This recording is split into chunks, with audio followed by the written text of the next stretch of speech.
Mari kita siapkan hati kita saat ini untuk masuk di dalam firman Tuhan. Oke, mari kita berdoa dan kita siapkan diri kita untuk menerima firman itu. Terima kasih Tuhan. Kami tahu kuasa-Mu tidak terbatas dan kami tahu firman-Mu ya dan amin. Saat ini kami berdoa urapi setiap perkataan yang akan disampaikan ini menjadi perkataan profetik, perkataan yang penuh kuasa, penuh mujizat, sehingga ketika kami menerimanya, kami menerima kuasa Allah juga. Kami menerima rema yang daripada Tuhan. Dan mujizat demi mujizat terjadi di dalam kehidupan kami. Kami buka hati kami lebar-lebar, berfirmanlah Tuhan. Kami siap menerimanya. Dalam nama Tuhan Yesus, kami berdoa, amin. Amin, amin, amin. Nah, hari ini saudaraku, saya ingin menyampaikan satu pesan firman Tuhan bagi kita semua yang judulnya adalah building resilience atau membangun ketahanan. Saya mau ngomong sama saudara bahwa di dalam masa seperti yang sedang kita hadapi saat ini, di mana wabah virus corona sedang melanda seluruh dunia, termasuk Indonesia. Nah, ini akan banyak nih badainya. Ada nanti resesi ekonomi. Ya, ada begitu banyak hal yang akan terjadi. Ya, saya mau ngomong sama saudara, butuh untuk kita building resilience, membangun ketahanan kita supaya kita siap menghadapi semuanya, bisa bertahan, bahkan kemudian berkemenangan. Saya percaya jemaat keluarga Allah semuanya pemenang. Saudara adalah pemenang. Di dalam Yesus kita semua lebih dari pemenang. Amin. Haleluya. Nah, saudaraku mungkin Anda bertanya sama saya, apa yang dimaksudkan dengan resilience? Apa yang dimaksudkan dengan ketahanan? Saudaraku, resilience itu adalah kemampuan untuk tetap kuat, untuk bisa pulih sekalipun dia ditekan atau diregangkan. Sama seperti kayak pegas. Pegas yang bagus ya, kalau ditekan pun atau diregangkan pun dia nggak akan rusak. Dia bisa pulih kembali. Nah, itu namanya resilience. Kalau saudara punya peralatan elektronik di rumah saudara, ya, peralatan elektronik itu kualitasnya beda-beda. Ada peralatan elektronik yang kualitasnya grade A. Ya. Nah, kalau kualitasnya grade A, saudara mau pakai seperti apa? Dia awet, dia tahan lama, dia kualitasnya bagus. Tapi kalau barang KW, ya barang tiruan, kualitasnya rendah, mungkin baru dipakai sesaat. Baru dipakai sebentar, dia cepat rusak. Nah, itu bicara tentang daya tahan. Artinya daya tahan setiap barang itu berbeda-beda. Oke, juga demikian dengan manusia. Daya tahan orang yang satu dengan orang yang lain ketika menghadapi masalah, ketika menghadapi badai, krisis, dan tantangan yang terjadi dalam hidupnya, daya tahannya nggak sama. Resilience-nya berbeda. Tapi saya berdoa dan saya percaya setiap jemaat keluarga Allah adalah orang-orang yang tangguh. Adalah orang-orang yang punya daya tahan yang kokoh. Adalah orang-orang yang punya tahan banting. Sehingga nggak peduli ini mau badainya sebesar apa. Mau persoalannya sebesar apa. Tapi kita tahu satu hal yang pasti, ada kekuatan Tuhan di dalam hidup kita. Karena Alkitab berkata 7 kali orang benar jatuh, tapi ia bangkit kembali. Ada kebangkitan terjadi, ada pemulihan terjadi karena ada ketahanan. Saya berdoa ketahanan saudara mulai saat ini meningkat. Ketahanan saudara semakin bertumbuh. Ketahanan saudara semakin kokoh karena kekuatan ilahi dari Tuhan mengalir di dalam kehidupan saudara. Boleh katakan amin. Oke, mari. Kita baca 2 Korintus pasalnya yang ke-6, ayatnya yang ke-4. Saya bacakan. Sebaliknya, dalam segala hal kami menunjukkan. Ini kami yang ngomong ini adalah Rasul Paulus, ya. Bahwa kami adalah pelayan Allah. Saya adalah pelayan Allah. Saudara juga pelayan Allah. Kita semua melayani Tuhan, melayani Allah kita. Boleh katakan amin, saudaraku. Ya, saya lanjutkan. Yaitu dalam menahan dengan penuh kesabaran. Dalam penderitaan, kesesakan, dan kesukaran. Coba saudara renungkan. Di sini Rasul Paulus sedang menunjukkan seperti apa seharusnya kita sebagai pelayan Allah. Sebagai anak-anak Tuhan. Yaitu orang-orang yang tangguh. Yang bisa menahan. Yang bisa tetap kokoh. Walaupun di dalam kesukaran. Di dalam penderitaan. Di dalam krisis yang melanda. Tapi iman kita tetap kokoh. Tetap kuat. Itu yang saya sebut dengan faith resilience. Atau ketahanan iman. Tahukah saudara, itu yang pertama kali kita perlu bangun, yaitu membangun ketahanan iman kita. Jadi saya berdoa, firman Tuhan hari ini akan menimbulkan iman saudara. Alkitab ngomong ya bahwa iman timbul dari pendengaran dan pendengaran akan firman Kristus. Jadi saya berdoa saat ini juga sementara Anda mendengarkan firman Tuhan ini, imanmu timbul. Ketahanan imanmu bangkit. Mulai hari ini ketahanan iman saudara makin kokoh. Apapun boleh terjadi, badai boleh menerjang, Anda tidak goyah, Anda tidak rontok, Anda tetap teguh berdiri sebab Anda tahu Tuhan menopang hidup saudara. Oke, itulah Rasul Paulus. Ya, dia seorang pribadi yang punya ketahanan iman yang kokoh. Di dalam Alkitab ada banyak contoh-contohnya. Abraham, dia punya ketahanan iman yang super kokoh. Sampai dia disebut Bapak orang percaya. Coba saudara bayangkan, Abraham ini sudah diberi janji, sekian puluh tahun dia percaya, tapi dia nggak melihat apa-apa. Namun tetap percaya. Itu iman. Ya, dan dia punya ketahanan iman luar biasa. Stamina imannya luar biasa. Bayangkan saudaraku, puluhan tahun bertahan seperti itu.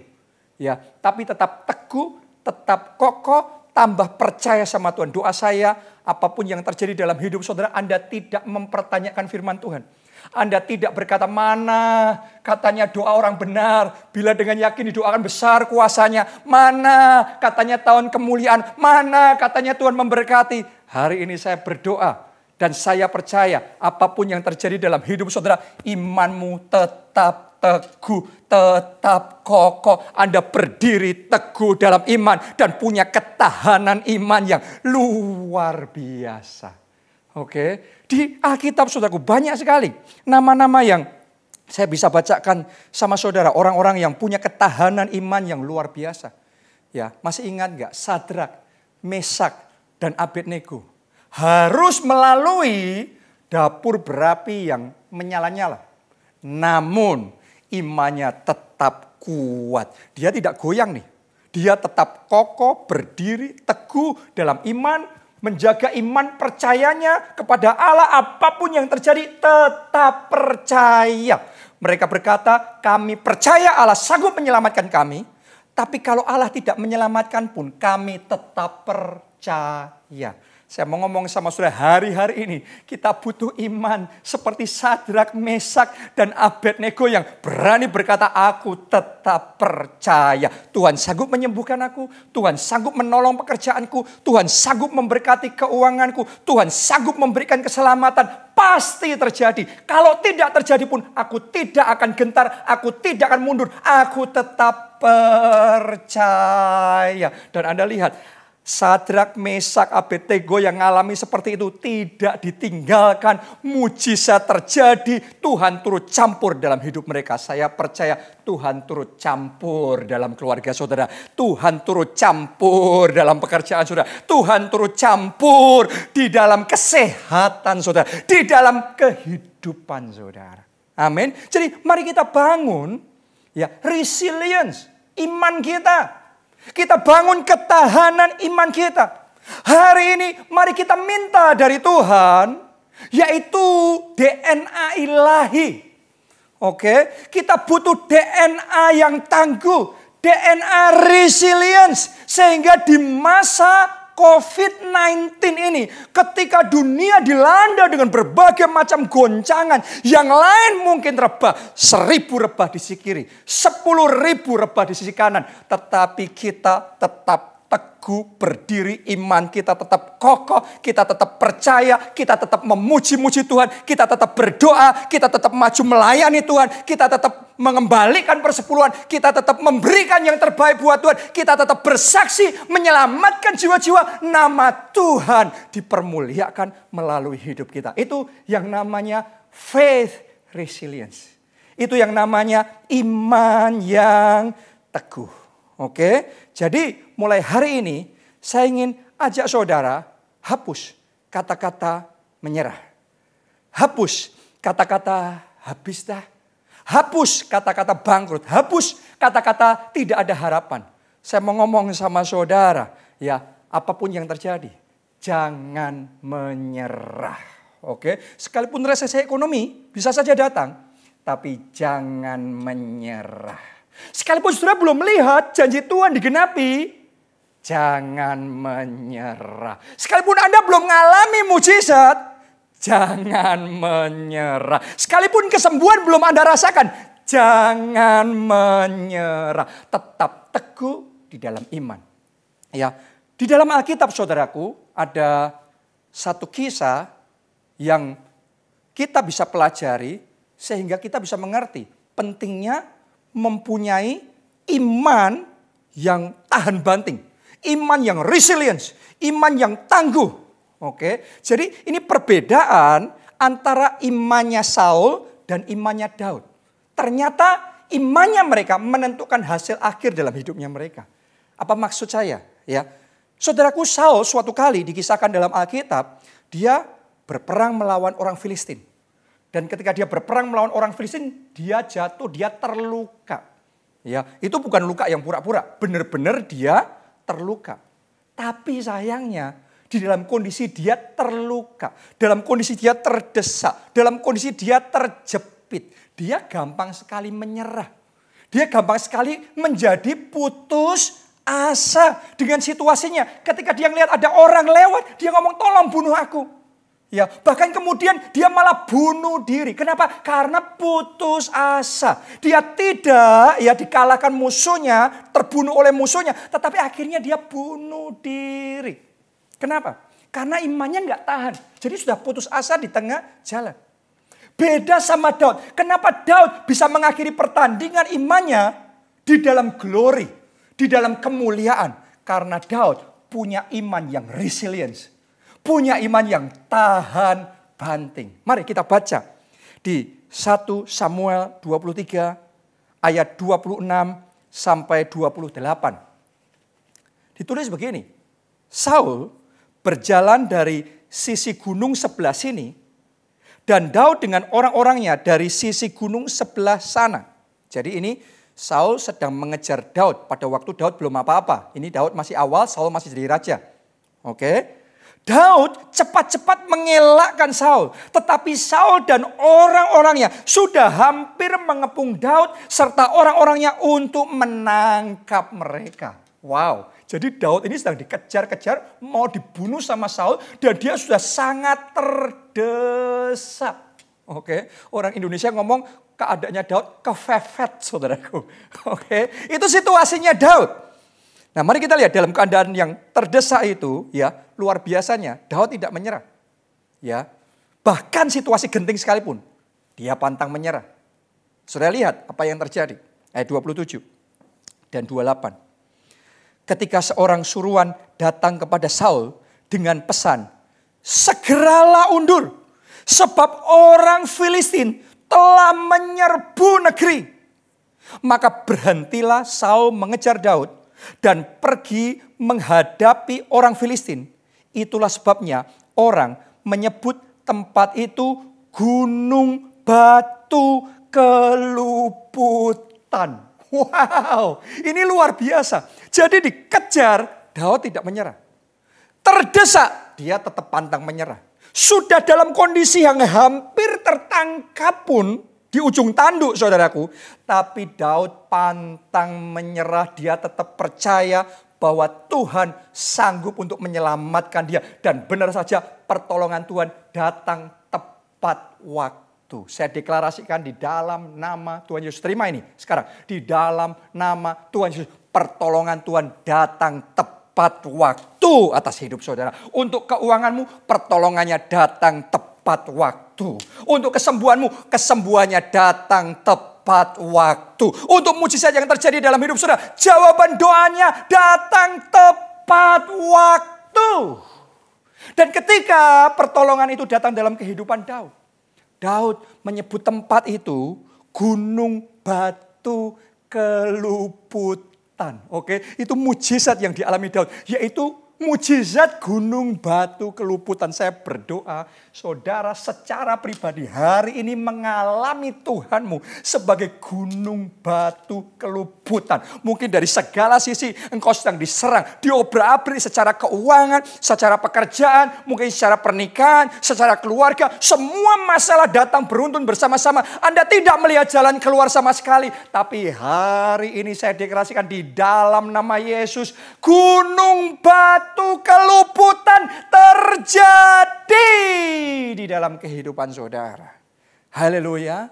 Jadi saya ajak, ayo bangun ketahanan iman yang kuat. Saudara harus tahu iman itu powerful sekali. Berulang kali Tuhan Yesus berkata, imanmu menyelamatkan engkau.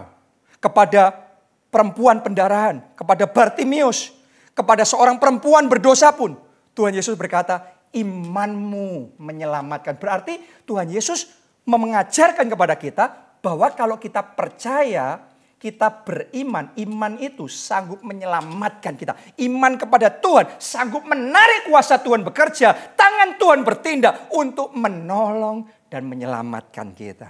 Oke, jadi hari ini apapun yang terjadi, jangan ikut tergoncang iman saudara. Saya tahu banyak orang di luar sana sedang tergoncang imannya, tapi tidak dengan saudara. Bahkan kalaupun sempat Anda tergoncang imanmu, tapi hari ini firman Tuhan membangun Anda kembali. Firman Tuhan menguatkan saudara kembali. Mulai hari ini apapun boleh terjadi, tapi sekali kita ikut Yesus, kita tetap ikut Yesus selamanya. Sekali kita percaya dengan janji Tuhan, kita pegang teguh janji Tuhan, pasti terjadi dan tergenapi dalam hidup kita. Amin, haleluya. Sampai garis finish, munculnya kita jadi pemenang. Oke, kita baca 2 Timotius 4 ayatnya yang ke-7. Ini perkataan Rasul Paulus juga. Aku telah mengakhiri pertandingan yang baik. Wow, ini pertandingan iman. Ya, jadi Rasul Paulus berkata, aku telah mengakhiri pertandingan yang baik. Aku telah mencapai garis akhir. Dan aku telah memelihara iman. Oke, saya mau tanya sama saudara, sudahkah saudara memelihara iman? Karena cara kita memelihara iman menentukan iman kita kuat atau loyo. Oke, seperti apa saudara memelihara iman saudara? Kalau Anda memelihara imannya ala kadarnya, ya akhirnya jangan heran imannya jadi gampang goyah, gampang jatuh. Ya, jadi hari ini pelihara iman saudara. Seperti Rasul Paulus telah memelihara iman. Sehingga dengan demikian dia bisa mencapai garis akhir sampai finish. Dan dia mengakhiri pertandingan dengan baik. Jadi pemenang, dapat mahkota kemuliaan. Oke. Pertanyaannya sekarang, bagaimana kita harus memelihara iman kita? Saudara, Alkitab jelas ngomong kok. Tadi saya juga sudah katakan sama saudara. Iman timbul, iman kuat, iman bangkit dari pendengaran akan firman Allah. Seberapa saudara menjaga, memelihara iman seperti itu? Menjaga pendengaran saudara. Mendengarkan firman lebih dari mendengarkan berita-berita yang menakutkan. Mendengarkan rema lebih daripada sudah mendengarkan siang malam news ini dan itu. Yang membuat saudara hatinya jadi goyah, jadi takut, jadi panik. Saudara jadi mempertanyakan Tuhan, mempertanyakan mujizat, mempertanyakan kuasa Tuhan. No.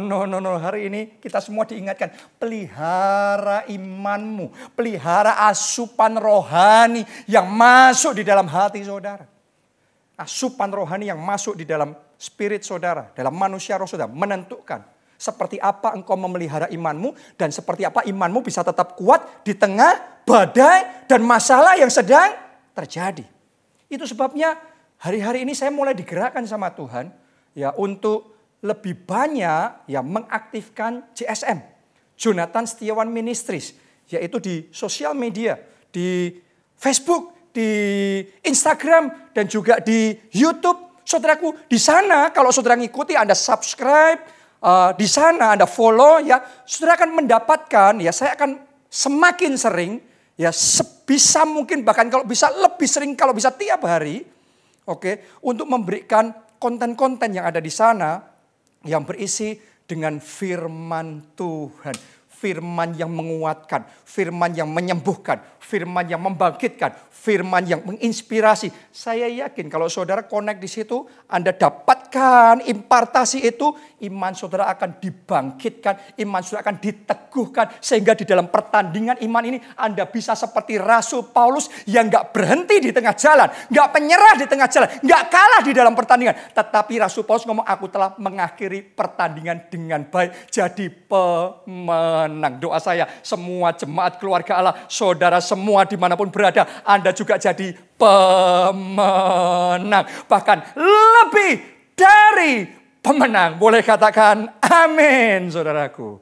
Haleluya. Jadi ini momen kita harus memelihara iman kita dengan sangat serius. Oke. Saudaraku, kalau Anda masih ingat di dalam Alkitab, ada kisah seorang anak muda yang berhasil memelihara iman secara luar biasa. Namanya adalah Yusuf. Di awal perjalanan hidupnya, dia dapat janji yang besar dari Tuhan. Bahwa dia akan jadi penguasa. Dia akan jadi orang besar. Dia akan diberkati luar biasa. Mungkin saudara juga dalam hidup saudara Anda pernah dapat rema dari Tuhan. Anda pernah dapat janji dari Tuhan. Dan itu janjinya besar dan luar biasa. Sama seperti yang dialami Yusuf. Tapi saudaraku, ketika waktu mulai berjalan, tiba-tiba sesuatu terjadi. Ya, badai terjadi, masalah datang menghantam dia, sehingga bukannya dia jadi penguasa besar, bukannya dia terima mujizat besar, bukannya dia angkat dapat promosi besar, tapi malah dia di lockdown. Kenapa saya kok ngomong dia di lockdown? Sederhana. Yang pertama, ya kakak-kakaknya gak suka sama dia, sehingga suatu kali ketika Yusuf sendirian, ya ditangkap sama kakak-kakaknya, terus dibuang ke sumur. Dia di lockdown di sumur. Oke, dia gak bisa kemana-mana itu. Mau keluar dari situ juga gak bisa, dipaksa ada di situ. Berarti dia di lockdown di sumur itu. Bukan cuma di lockdown di sumur. Setelah itu kakak-kakaknya menjual dia jadi budak ke negeri yang jauh, ke negeri asing, jauh dari keluarga. Artinya tadinya dia orang yang merdeka, orang yang bebas, sekarang jadi budak. Dia di lockdown kemerdekaannya. Dia di lockdown kebebasannya. Dia bukan miliknya sendiri, tapi dia dimiliki oleh orang lain. Jadi kenyataan seringkali beda sama janji firman Tuhan. Yang ngalami bukan cuma saudara ternyata. Yusuf juga mengalami. Tapi di situ sedang diuji seperti apa resilience dari iman kita. Seperti apa tahan bantingnya iman kita. Seperti apa ketangguhan iman kita. Ketahanan iman kita. Yusuf mengalami, saudaraku, pukulan berkali-kali. Setelah sampai di Mesir, dia dijual ke Potifar. Dia di lockdown di rumah Potifar. Bukan hanya itu, setelah itu ya dia difitnah oleh istri Potifar. Dan kali ini benar-benar di lockdown, di penjara. Jadi dalam hidup Daud, ya dalam hidup Yusuf, janji Tuhannya luar biasa. Tetapi realitanya dia di lockdown, dan di lockdown. Mungkin itu situasi yang mirip dan sama seperti yang sedang terjadi dan yang sedang kita alami pada saat ini. Ya, tapi yang luar biasa begini saudaraku. Tidak peduli apapun yang dialami dan apapun yang terjadi di dalam kehidupan Yusuf. Tetapi Yusuf berhasil mempertahankan imannya secara luar biasa. Dia tidak menyerah dalam pertandingan iman, dia tidak mengumpat, tidak protes, tidak meninggalkan Tuhan. Dia tetap percaya kalau Allahnya berjanji, Allahnya sanggup menggenapi setiap janjinya di dalam kehidupannya. Dan karena itu, karena dia percaya, benar-benar imannya menyelamatkan dia. Di satu momen, di satu titik, tangan Tuhan turun dan turut bekerja. Mujizat terjadi. Dalam sehari kelepasan terjadi dari budak. Yusuf diangkat menjadi Perdana Menteri yang sangat berkuasa. Artinya begini, justru di dalam masa lockdown, Yusuf jadi berkuasa. Di negeri Mesir di mana dia di lockdown, dia jadi berkuasa. Doa saya di lockdown ini, dalam kasus banyak pembatasan, kita nggak bisa kemana-mana, kita nggak bisa beribadah, kita nggak bisa bekerja dengan leluasa, kita nggak bisa belajar, anak-anak nggak bisa belajar dengan leluasa. Doa saya Anda nggak tenggelam di situ, tapi Anda bangkit, Anda berkemenangan, Anda berkuasa, dan Anda muncul sebagai pemenang lebih dari pemenang. Justru krisis ini tidak merontokkan saudara. Krisis ini menempa saudara jadi raksasa iman yang luar biasa. Seringkali krisis itu dibutuhkan untuk menempa iman kita. Ya, berapa waktu yang lalu saya mendengarkan wawancara dari seorang profesor. Dan dia kepala penanganan COVID-19 di Korea. Jadi yang menangani, menghandle bagaimana supaya penularannya tidak terlalu masif.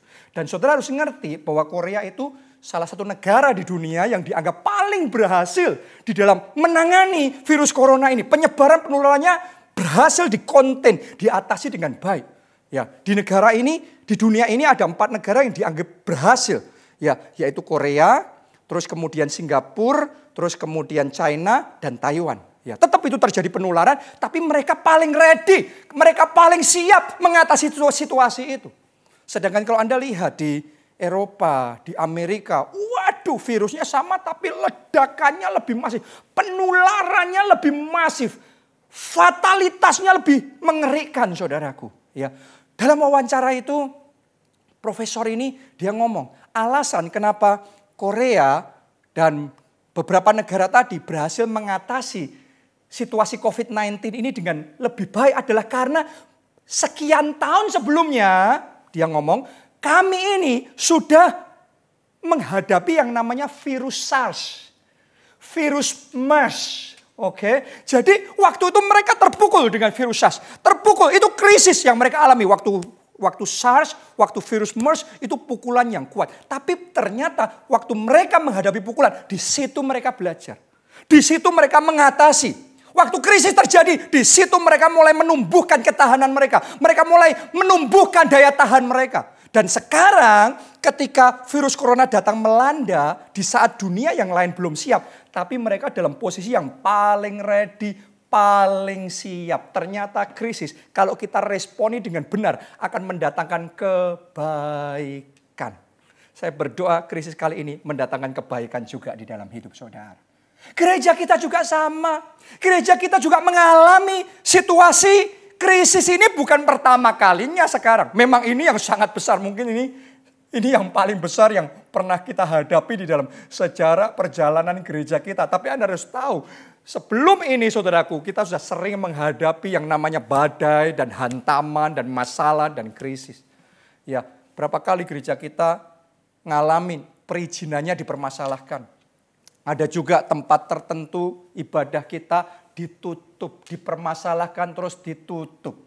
Ya, mungkin saudara juga pernah mendengar ya, terjadi yang namanya gempa Jogja, yaitu gereja kita yang ada di Jogja mengalami hantaman cukup kuat pada waktu itu. Itu krisis juga.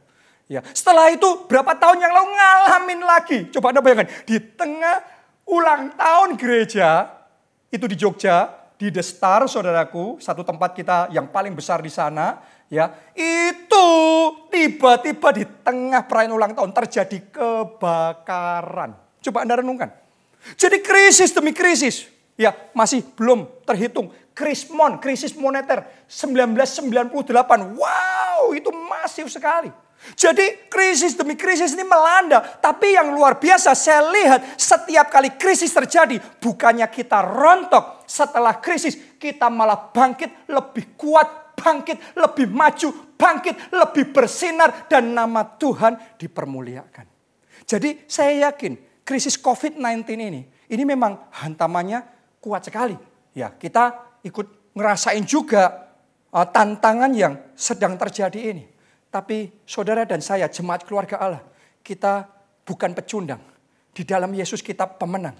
Kita lebih dari pemenang. Apapun, sekuat apapun masalah yang mencoba mendatangi kita tidak akan menyerah. Di momen seperti ini, justru kita bangkit dalam iman. Di momen seperti ini, justru ketika kita nggak bisa ibadah lagi di gereja, tapi tembok-tembok dibuka, saudaraku, batasan-batasan diangkat, dan sekarang gereja kita Tuhan bawa masuk dalam pelayanan tanpa batas. Karena itu saya tidak heran dan saya juga mau menyapa Anda yang mengikuti ibadah online ini dari Malaysia. Halo Malaysia, oke. Shalom London, Shalom Australia, Amerika. Jadi sekarang justru Tuhan mau bawa gereja kita jadi berkat bagi bangsa-bangsa. Ini momen yang exciting, ini momen yang luar biasa. Saya belum ngerti sepenuhnya sampai sejauh apa nanti Tuhan akan bawa ini. Tapi yang saya percaya di balik semua peperangan besar, kemenangannya pasti lebih besar.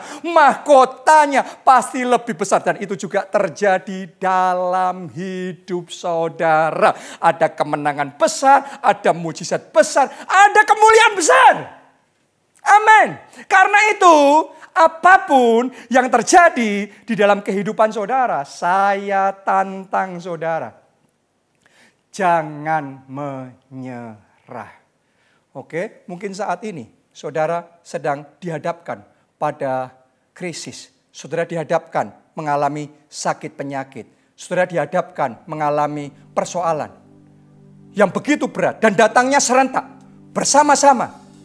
Tapi saya mau ngomong sama saudara, jangan menyerah. Anda pemenang. Anda Kristen Raja Wali. Dan Kristen Raja Wali kalau badannya besar bukannya rontok, terbangnya lebih kuat.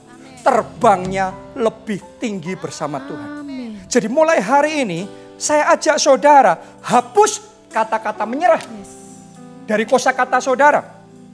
Oke, saya tantang saudara mulai hari ini buang kata-kata aku bakal habis, bisnisku bakal bangkrut, tidak ada harapan. No, itu bukan kosakata kita. Bukan kosakata orang percaya. Saudara dan saya disebut orang percaya. Amin. Kita punya kosakata yang berbeda. Amin. Jadi saya ajak saudara, ambil komitmen bahwa krisis ini tidak membuat Anda jatuh, tidak membuat Anda rontok, amin, tapi Anda bangkit. Jadi raksasa iman yang luar biasa. Mari saat ini saya ajak saudara di rumah, saudara ikuti kata-kata saya ini. Ya, saudara deklarasikan bersama-sama dengan saya. Katakan bersama-sama, ayo. Mulai hari ini. Mulai hari ini. Tidak ada kata menyerah. Tidak ada kata menyerah. Aku menolak untuk kalah. Aku menolak untuk kalah. Aku menolak untuk habis. Aku menolak untuk Aku habis. tidak mau menyerah. Aku tidak mau menyerah. Di dalam nama Yesus. Dalam nama Yesus. Imanku bangkit. Imanku bangkit. Kekuatan ilahi aku terima. Kekuatan ilahi. Terobosan iman terjadi. Mari semuanya berdoa. Berdoa. Angkat suara saudara. Bahasa roh. Doa saudaraku. Deklarasikan iman saudara. Bahwa Anda tidak akan gugur. Anda tidak akan jatuh. Anda tidak akan berhenti di tengah jalan. Anda akan sampai finish. Seperti Rasul Paulus sampai garis finish. Mempertahankan iman. Memelihara iman. Dan mendapatkan mahkota kemuliaan.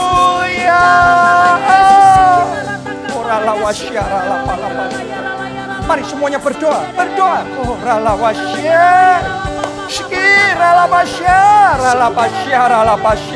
urapi Tuhan. Urapi setiap jemaat yang sempat lemah, yang sempat goyah imannya, yang sempat mempertanyakan Tuhan, ampuni kami. Hari ini kuatkan hati kami kembali, teguhkan iman kami. Hari ini kami deklarasikan, ini hari kebangkitan iman, hari terobosan iman terjadi. Ralawasya, ralabakasya, ralabasya. Oh, ralabasya, ralabakasya. Jesus, Jesus. Saudaraku, jangan menyerah. Sekali lagi saya mau ngomong. Jangan menyerah. Walaupun terdesak, walaupun susah, walaupun bertubi-tubi, dikepung semua masalah di segala sisi. Belajar dari Daud. Daud pantang menyerah. Dia dikejar Saul sampai hampir tertangkap. Sampai hampir celaka. Tapi dia pantang menyerah. Dan pertolongan dari Tuhan datang tepat pada waktunya. Amin. Wow, pengharapan akan Allah tidak mengecewakan kita. Jadi hari ini saya mau ajak saudara untuk mendeklarasikan bersama-sama. Ya, kalau Tuhan berikan kepada Daud mujizat yang namanya gunung batu keluputan. Di mana dia diluputkan dari celaka, diluputkan dari kematian. Saya mau deklarasikan hari ini mujizat yang sama. Yaitu mujizat gunung batu keluputan terjadi atas hidup saudara. Terjadi atas setiap aspek hidupmu. Ayo semuanya katakan dengan iman bersama-sama. Saya deklarasi profet ini. Katakan di dalam nama Yesus. Di dalam nama Yesus. Mujizat yang sama yang dialami Daud. Sama yang dialami Daud. Mujizat gunung batu keluputan. Mujizat gunung batu Aku keluputan. terima. Terjadi. Ya, mari berdoa semuanya. Angkat suara berdoa. Deklarasikan keluputan dari sakit penyakit. Yesus, amin. Keluputan dari virus corona. Keluputan dari kematian. Oh, In the name of Jesus. Keluputan dari kebangkrutan. Yes. Dalam nama Yesus, keluputan dari resesi ekonomi terjadi. In the name of Jesus. Angkat suara sudah berdoa, berdoa bangkit dalam iman. Semuanya bahasa roh, bahasa roh, bahasa roh. Dan terima mujizat, terima mujizat keuangan, terima mujizat kesembuhan, terima mujizat pemulihan keluarga, terima mujizat. Karena kita menyembah Tuhan yang hidup. Tuhan membuat mujizat. Dia yang berjanji dan dia menggenapi setiap janji-janjinya. Dan janjinya ya dan amin. Firman-Nya ya dan amin. Kami percaya. Kami percaya. Terima kasih Tuhan. Engkau dahsyat. Engkau ajaib. Engkau luar biasa. Hari ini kami berkemenangan. Dan di dalam Yesus kami pemenang. Bahkan kami lebih dari pemenang. Terima kasih Tuhan. Haleluya. Haleluya. Kami rasakan kuasa yang tidak terbatas. Urapan Tuhan bekerja dalam hidup kami. Dalam nama Yesus kami berdoa. Mari semuanya katakan.